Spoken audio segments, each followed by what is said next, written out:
प्रिय छात्रों, मैं दशरथ वर्मा अपने YouTube चैनल लक्ष्य अकादमी में आप सबका स्वागत करते हैं। प्रिय छात्रों, कोरोना वायरस जैसी महामारी के कारण शिक्षण कार्य पिछले 1.5 महीनों से बाधित रहा।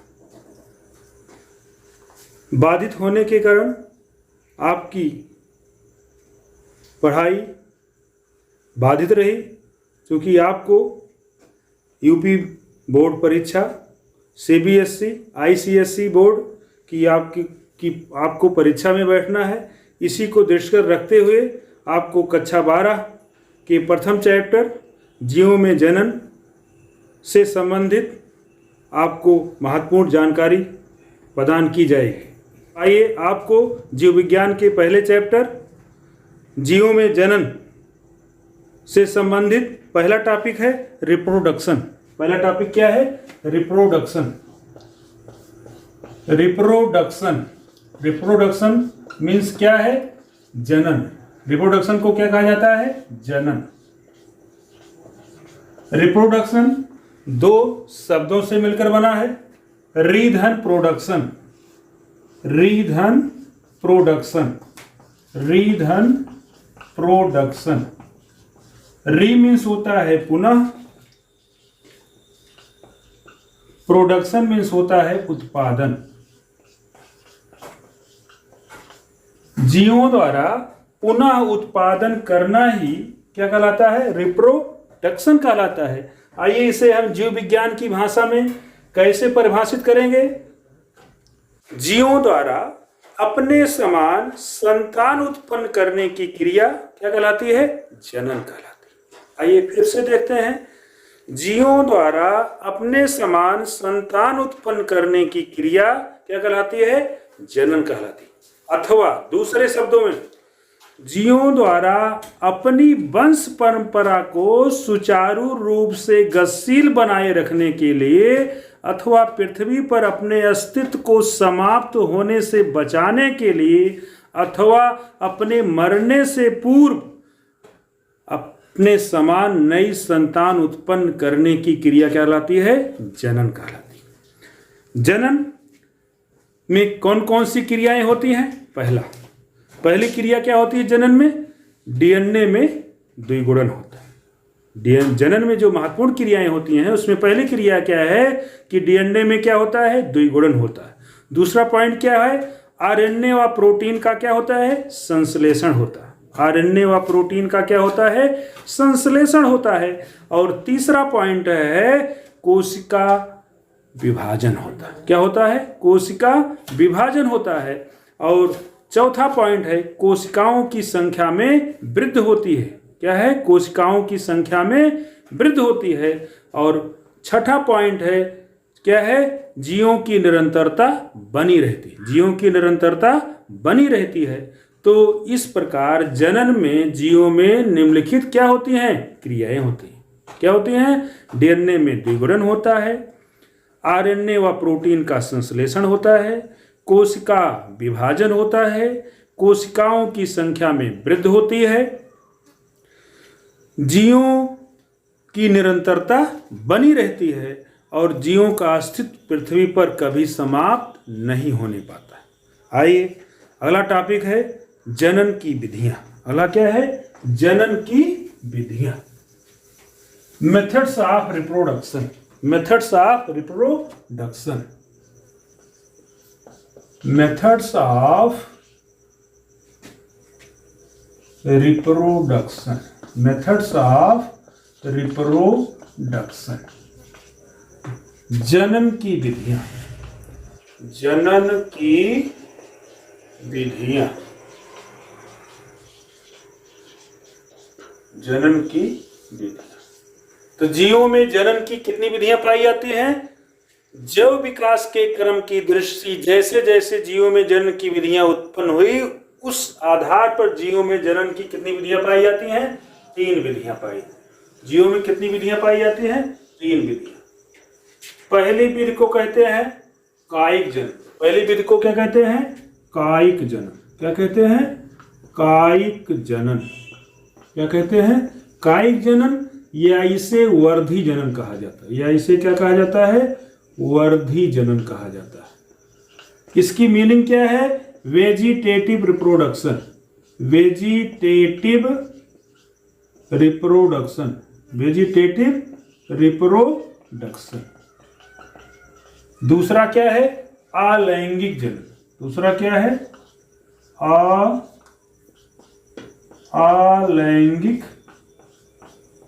अलैंगिक जनन, या इसे एकल जीव जनन कहा भी जाता है। ये क्या कहा जाता है, एकल जीव जनन कहा जाता है। क्या कहा जाता है, एकल जीव जनन।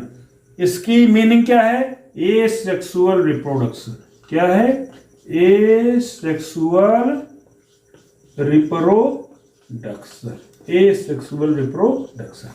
आई जनन की तीसरी विधि क्या है, जनन की तीसरी विधि क्या है, इसे जनन की तीसरी विधि को कहते हैं लैंगिक जनन। क्या कहते हैं इसे, लैंगिक जनन। इसे कहा जाता है सेक्सुअल रिप्रोडक्शन। क्या कहा जाता है इसे, सेक्सुअल रिप्रोडक्शन कहा जाता है। क्या कहा जाता है, सेक्सुअल रिप्रोडक्शन। आइए एक बार हम देखते हैं जीवों में जो जनन की कायिक जनन या वर्धी जनन की विधि है, ये सबसे सामान्य प्रकार की जनन की विधि है, जो जीवों में सबसे पहले उत्पन्न हुई, जो जीवों में सबसे पहले उत्पन्न हुई। इससे विकसित जो है अलैंगिक जनन, या इसे एकल जीव जनन कहते हैं। एक कायिक या वर्धी जनन से विकसित जनन की विधि है। इसे एकल जीव जनन इसलिए कहा जाता है क्योंकि इसमें केवल एक ही जीव भाग लेता है। इस जनन की इस विधि में केवल एक ही जीव भाग लेता है, इसी कारण इसे एकल जीव जनन विधि भी कहा जाता है। तीसरा है लैंगिक जनन विधि। यह क्या है, अलैंगिक जनन से विकसित या अन्य दोनों जननों या सबसे जनन की सबसे विकसित विधि है और विकसित जीवों में पाई जाती है। इसे लैंगिक जनन कहते हैं। इसमें दो जीव भाग लेते हैं। इसमें क्या करते हैं, दो जीव भाग लेते हैं, इसी कारण इसे क्या कहता है, लैंगिक जनन कहा जाता है। इसे क्या कहा जाता है, लैंगिक जनन कहा जाता है। अब आइए कायिक जनन।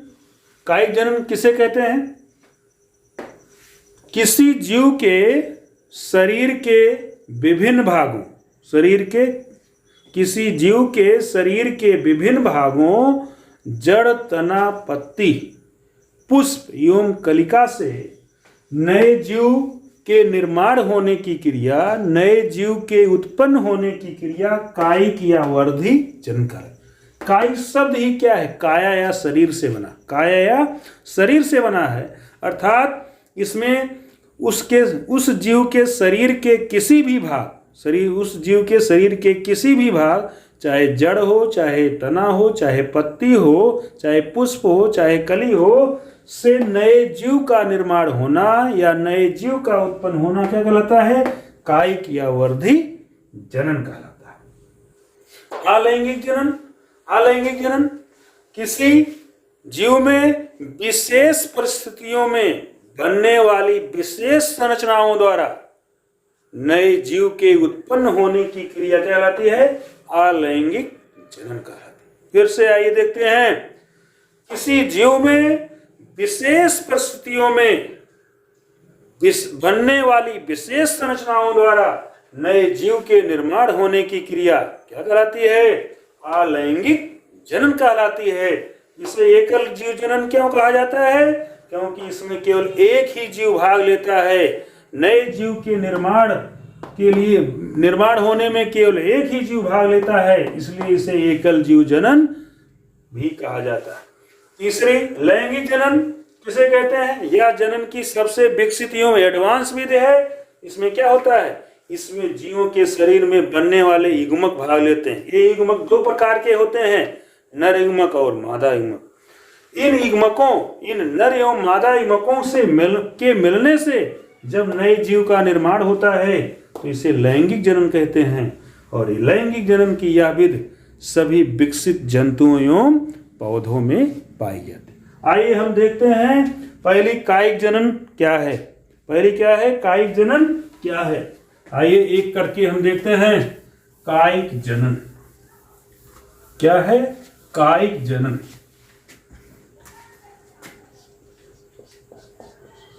कायिक जनन। तो कायिक जनन की परिभाषा इसके पहले बताया गया। क्या बताया गया? कि जीवों के शरीर के किसी भाग से नए जीव का निर्माण होना क्या कहलाता है? कायिक जनन। एक कायिक जनन क्या होता है? जीवों में दो प्रकार से होता है। एक को कहते हैं प्राकृतिक कायिक जनन, एक को पहले को कहा जाता है प्राकृतिक कायिक जनन। प्राकृतिक कायिक जनन, और इसे प्राकृतिक को कहा जाता है natural vegetative reproduction.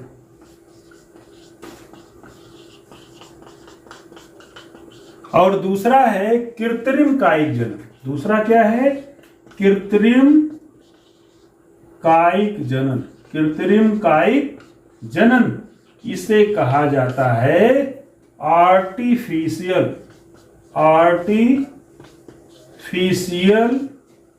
Vegetative reproduction. मेरे प्रिय छात्रों, जीव विज्ञान के जितने भी वर्ड हैं उसी वर्ड का आप अर्थ समझ जाइए तो उसकी परिभाषा बन जाती है। जैसे यहां है प्राकृतिक कायिक जनन। यहां प्राकृतिक की अंग्रेजी क्या है? नेचुरल। ये नेचुरल शब्द किससे लिया? नेचर या प्रकृति से लिया गया। तो प्रकृति से लिया गया है तो उसी से इसकी परिभाषा हो गई प्रकृति में जो स्वतः जनन होता है। प्रकृति में जो स्वतः मतलब प्रकृति में जीवों में जो स्वतः जनन की विधि होती है उसे क्या कहते हैं? प्राकृतिक कायिक जनन कहते हैं। क्या कहते हैं? जो जीवों में प्रकृति में स्वतः जनन होता है या पृथ्वी के वह जीव जिनमें जनन की क्रिया स्वतः होती है उसे क्या कहते हैं? प्राकृतिक कायिक जनन कहते हैं। Natural vegetative reproduction. कृत्रिम कायिक जनन। कृत्रिम कायिक जनन क्या है? आर्टिफिशियल मतलब जो मानव के द्वारा, मतलब जनन की, कायिक जनन की वह विधि जिसमें मानव अपनी आवश्यकता की पूर्ति के लिए जो नए जीव का निर्माण करता है उसे क्या कहते हैं? कृत्रिम कायिक जनन कहते हैं। मतलब मानव अपनी आवश्यकता की वस्तुओं की पूर्ति के लिए जो जंतु एवं पौधों की नई नई किस्मों का निर्माण करता है उसे क्या कहते हैं? कृत्रिम कायिक जनन कहते हैं। यह समानतया अधिकतर पौधों में होता है। अधिकतर क्या होता है? किसमें होता है ये जनन? प्राकृतिक और कायिक जनन किसमें होता है? पौधों की विभिन्न जातियों में पाया जाता है। अब आइए प्राकृतिक कायिक जनन क्या है? प्राकृतिक कायिक जनन जो होते हैं इसके भी कई प्रकार होते हैं। प्राकृतिक कायिक जनन क्या है? कई प्रकार। ये प्राकृतिक कायिक जनन कई प्रकार है। इसमें देखिए पहला प्रकार है प्राकृतिक कायिक जनन क्या है? जड़ों द्वारा। पहला क्या है? जड़ों द्वारा। जड़ विकास के क्रम की दृष्टि में पौधों में सबसे पहले नंबर किसका आता है? जड़। फिर इसके बाद क्या आएगा? जड़ के बाद तना, तना के बाद पत्ती, पत्ती के बाद क्या है? पत्ती के बाद कलिका आएगा। क्या आएगा? कलिका आएगा। तो पहला क्या है प्राकृतिक कायिक जनन में? जड़ों द्वारा। किसके द्वारा? जड़ों द्वारा। इसको क्या कहा जाता है? By roots. क्या कहा जाता है इसे? By roots. दूसरा क्या है? तनों द्वारा। दूसरा क्या है? तनों द्वारा। दूसरा क्या है? तनों द्वारा। इसे क्या कहा जाता है? By stems. क्या कहा जाता है? By stems. तीसरा क्या है? पत्तियों द्वारा। तीसरा क्या है? पत्तियों द्वारा। इसे कहा जाता है बाई लीव्स। By leaves. चौथा क्या है? पत्र कलिकाओं द्वारा। पत्र कलिकाओं द्वारा। पत्र कलिकाओं द्वारा। इसे कहा जाता है बाई बुलबिल्स। बाई बुलबिल्स। बाई बुलबिल्स। पत्र कलिकाओं द्वारा।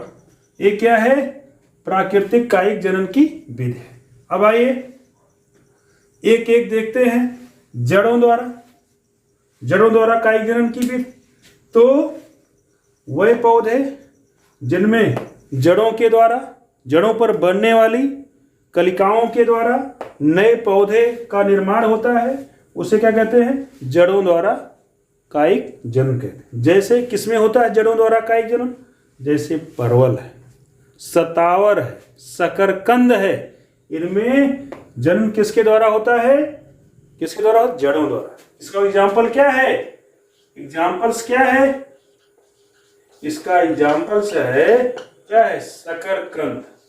शकरकंद, शकरकंद को क्या कहा जाता है? इसे कहा जाता है गंजी। क्या कहा जाता है? गंजी। या इसका नाम क्या है शकरकंद का? Ipomoea batatas. शकरकंद क्या है? Ipomoea batatas. शकरकंद, सतावर और क्या है? परवल। परवल क्या है? ट्राइकोसेंथिस डायोका। ट्राइकोसेंथिस डायोका। इनमें जो होता है नए पौधे का निर्माण किसके द्वारा होता है? जड़ों द्वारा होता है। किसके द्वारा होता है? जड़ों द्वारा। अब आइए दूसरा क्या है? तनों द्वारा। बाई स्टेम्स, तो वह पौधे जिनमें नए पौधे का निर्माण तनों द्वारा होता है, तनों पर पाई जाने वाली कलिकाओं के वृद्धि एवं विकास से होता है। इस प्रकार के जनन को क्या कहते हैं? तनों द्वारा कायिक जनन कहते हैं। तो तनों के कई प्रकार होते हैं। तनों के कई प्रकार होते हैं। तो आइए हम देखते हैं तनों के कई प्रकार। पहला प्रकार क्या है तनों में? तनों के प्रकार में पहला क्या है? पहला है कंद। पहला क्या है? कंद द्वारा। किसके द्वारा? कंद द्वारा। कंद द्वारा। इसे कहा जाता है बाई ट्यूबर। बाई ट्यूबर्स, कंद द्वारा। तो कंद क्या है? तने का एक प्रकार है, तने का एक मॉडिफिकेशन है, रूपांतरण है। तो वह पौधे जिनके तनों में क्या बनती हैं? पर्व एवं पर्व संधियां बनती। इन पर्व संधियों से अपस्थानिक कलिकाएं निकलती हैं।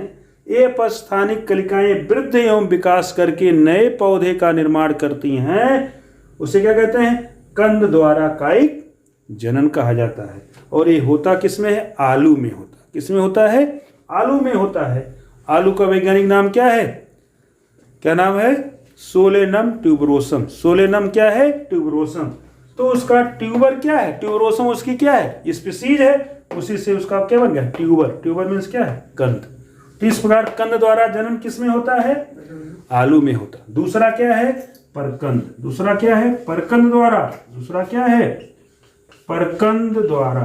दूसरा क्या है? परकंद द्वारा। इसे कहा जाता है बाई राइजोम। बाई राइजोम, परकंद द्वारा। वह पौधे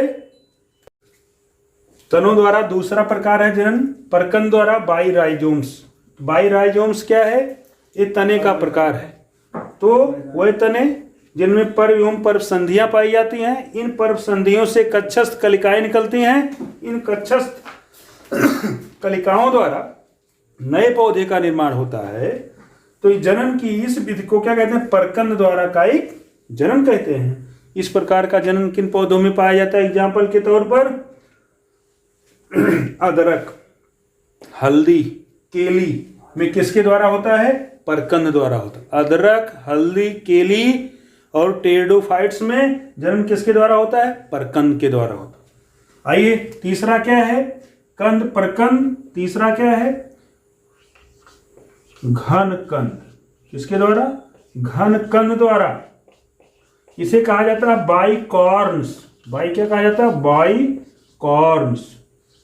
बाई कॉर्न्स, घन कंद द्वारा। घन कंद किसे कहते हैं? तने के वह रूपांतरण जो भूमि के अंदर क्या कहते हैं?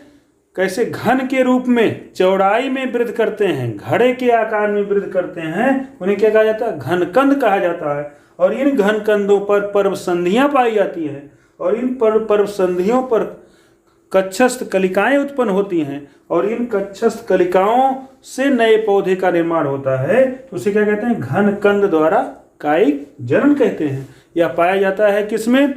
ये पाया जाता है अरुई में, बंडा में, सूरन में। किसमें पाया जाता है? घन कंद द्वारा प्राकृतिक कायिक जनन पाया जाता है। और जनन की अगली विधि है डी है किसके द्वारा? सल्क कंद द्वारा। किसके द्वारा? सल्क कंद द्वारा। किसके द्वारा? सलकंद द्वारा। इसे कहा जाता है बाई स्केल्स। क्या कहा जाता है? By scales. सलकंद, सलकंद वह तने के रूपांतरण जिसमें क्या पाई? स्केल्स पाई जाती हैं, बल्ब पाई जाती हैं। क्या पाई? स्केल्स या बल्ब पाई जाती हैं। और इन स्केल्स या बल्ब में क्या पाई जाती हैं? मध्य में क्या पाई जाती हैं? कक्षस्थ कलिकाएं पाई जाती हैं। और ये कक्षस्थ कलिकाएं वृद्धि एवं विकास करके नए पौधे का निर्माण करती हैं। तो प्राकृतिक जनन की इस विधि को क्या कहते हैं? सलकंद द्वारा जनन कहते हैं। और इसका एग्जाम्पल क्या है? लहसुन है, प्याज है, टूलिप है, नरगिस है, प्याजी है। इसमें किस प्रकार का जनन पाया जाता है? सलकंद द्वारा प्राकृतिक कायिक जनन पाया जाता है। आइए और अगले तने क्या हैं? सलकंद, इसके आगे क्या है?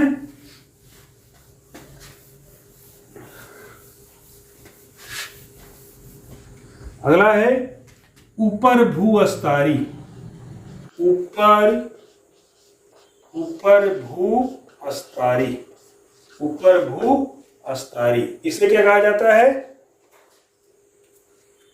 इसे कहा जाता है रनर। क्या कहा जाता है इसे? रनर। ऊपर भूअस्तारी वह तने जिसमें क्या पाई जाती हैं? जो जमीन की सतह पर वृद्धि करते हैं, जमीन की बाह्य सतह पर वृद्धि करते हैं और उनमें पाई जाती हैं पर्व संधियां। इन पर्व संधियों से कक्षस्थ कलिकाएं निकलकर नए पौधे का निर्माण करती हैं। उसे क्या कहते हैं? ऊपर भूअस्तारी कहते हैं। उसे क्या कहते हैं? ऊपर भूअस्तारी प्राकृतिक कायिक जनन कहते हैं। जैसे दूब घास, जैसे किसमें है? दूब घास, खट्टी बूटी, आगजेलिस में जनन किस प्रकार होता है? ऊपर भूअस्तारी होता है। किस प्रकार होता है? ऊपर भूअस्तारी। अगला क्या है? अंतः भूअस्तारी। क्या है? अंतः भूअस्तारी। अंतः भूअस्तारी इसे कहा जाता है सकर। क्या कहा जाता है? इसे कहा जाता है सकर। क्या कहा जाता है? सकर से। अंतः भूअस्तारी वे तने, वे पौधे जिनके तने जमीन के अंदर वृद्धि करके कुछ दूरी के बाद वो जमीन से बाहर निकलकर उनसे नए पौधे बनते हैं। उन कक्षस्थ कलिकाओं से नए पौधे का निर्माण होता है। इस प्रकार के जनन को कहते हैं, क्या कहा जाता है? अंतः भूअस्तारी जनन कहा जाता है। क्या कहा जाता है? अंतः भूअस्तारी जनन कहा जाता है। ये किसमें पाया जाता है? पुदीना में पाया जाता है। किसमें पाया जाता है? इस प्रकार का जनन किसमें कहा जाता है? पुदीना में पाया जाता है। किसमें कहा जाता है? पुदीना में। अगला क्या है? अगला है ऑफसेट। अगला क्या है? ऑफसेट। अगला क्या है? ऑफसेट। ऑफसेट। ऑफसेट क्या है? वह जलीय पौधे जिनके तने जल की बाह्य सतह पर तैरते हैं और इनसे क्या है? कक्षस्थ कलिकाओं वृद्धि करके नए पौधे का निर्माण करती हैं। इस प्रकार के जनन को क्या कहते हैं? ऑफसेट कहते हैं। क्या कहते हैं? ऑफसेट कहते हैं। और ये क्या पाया जाता है? जलीय पौधे जलकुंभी में पाया जाता है। किसमें जाता है? जलीय पौधे जलकुंभी, इकार्निया, वेलिसनेरिया में किस प्रकार का जनन पाया जाता है? ऑफसेट प्रकार का पाया जाता है। कैसे पाया जाता है? ऑफसेट प्रकार का जनन पाया जाता है। अगला जनन क्या है? बाई बुलबिल्स या पत्र कलिकाओं द्वारा। बाई बुलबिल्स या पत्र कलिकाओं द्वारा क्या है? अगली जनन की विधि क्या है? पत्र कलिकाओं द्वारा। पत्र कलिकाओं द्वारा। पत्र कलिकाओं द्वारा। बाई बुलबिल्स। बाई बुलबिल्स। बाई बुलबिल्स पत्र कलिकाओं द्वारा। वह पौधे जिनमें क्या निकलती है? पत्र कलिकाएं बनती हैं। इन पत्र कलिकाओं वृद्धि करके नए पौधे का निर्माण करती हैं। इस प्रकार के जनन को पत्र कलिकाओं द्वारा प्राकृतिक कायिक जनन कहते हैं। इस प्रकार का जनन किसमें पाया जाता है? जैसे केली है, लहसुन है, प्याज है, परवल है, इनमें पत्र कलिकाओं द्वारा कायिक जनन पाया जाता है। तो प्रिय छात्रों, आपका पहला पाठ हुआ प्राकृतिक कायिक जनन और इसके प्रकार। ये आपका इंटर का पहले अध्याय का पहला टॉपिक है। आपको दूसरा टॉपिक कृत्रिम कायिक जनन अगले वीडियो में दिया जाएगा। और ये हम आशा और विश्वास करते हैं कि आप हमारे पूरे इंटर के पूरे वीडियो को देखिएगा तो CBSE, ICSE, UP बोर्ड में इससे बाहर कोई भी क्वेश्चन नहीं पूछा जाएगा और आप इस वीडियो का अध्ययन करके परीक्षा में अच्छे से अच्छे अंक पाने के हकदार होंगे। अगला टॉपिक आपको अगले वीडियो में दिया जाएगा। धन्यवाद। मेरे इस चैनल को अपने मित्रों और दोस्तों में शेयर कीजिए और सब्सक्राइब कीजिए। अगले वीडियो के साथ हम अगले वीडियो में हम पुनः अगला टॉपिक लेकर आपके सामने हाजिर होंगे। धन्यवाद।